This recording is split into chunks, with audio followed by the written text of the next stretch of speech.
Mami Oni, nagka-chat po ba si Ate Tyronia at Tatay Elon? Wait, nung isang araw ko lang ang nalaman. At ako, ayokong ipilit kapag hindi pa dapat. May karapatan si Tyronia na piliin kung sino ang mga gusto at ayaw niyang kausapin. At nirerespeto ko yon bilang tao. Kahit bata pa siya, again, may karapatan siya. I really hope na maging ayos din ang lahat in the future. Pero wag tayo pressure. Okay? Anak ni Tony Fowler na si Tyronia, iblinak at ayaw kausapin ang amang si Tatay Elon. Inamin ng social media influencer at artistang si Tony Fowler na hindi pa rin kinakausap ng kanyang anak na si Tyronia ang tatay nitong si Aaron Manalo o mas kilala bilang si Tatay Elon.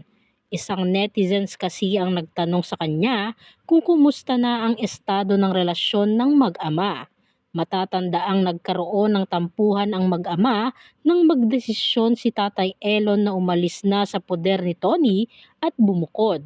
Dinamdam ito ni Tyronia dahil pakiramdam daw ng bata ay iniwan siyang muli ng ama sa ikalawang pagkakataon. Kaya naman may mga supporters sina Tony na curious kung nagkaayos na ba ang dalawa.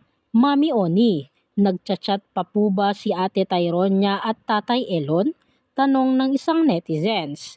Sinagot naman ito ni Tony sa pamamagitan ng isang TikTok video kung saan ibinandera niya ang naging pag-uusap nila ni Tatay Elon. Anya, nalaman niya lang ang latest update ukol sa mag-ama nang mag-usap sila ni Elon at sinabihan nitong araw-arawin ang pagkausap kay Tyronia. Kaya naman nagulat si Tony nang malaman na matagal na palang nakablock pala si Elon sa kanyang anak kaya hindi niya ito nakakausap. Noong isang araw ko lang yan nalaman at ako ayokong ipilit kapag hindi pa dapat. May karapatan si Tyronia na piliin kung sino ang mga gusto at ayaw niyang kausapin at nirerespeto ko yun bilang tao. At kahit bata pa siya, may karapatan siya. I really hope na maging maayos rin ang lahat pero wag tayong pressure, say ni Tony. Sa kabila naman ng ginawang pagbukod ni Elon kasama ang bago nitong pamilya, ay hindi naman ito nakakalimot sa obligasyon nito kay Tyronia na magbigay ng sustento. Sa katunayan, nagtrending pa noon ang post ni Tony kung saan makikita sa screenshot na hinihingi ni Elon ang kanyang bank account para makapagpadala ng kanyang sustento sa anak.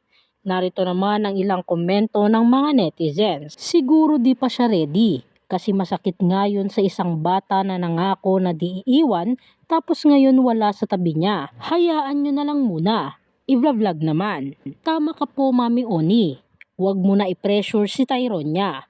Respetuhin mo muna ang nararamdaman ng bata. Dahan-dahanin mo na lang tay. Huwag mo lang sukuan.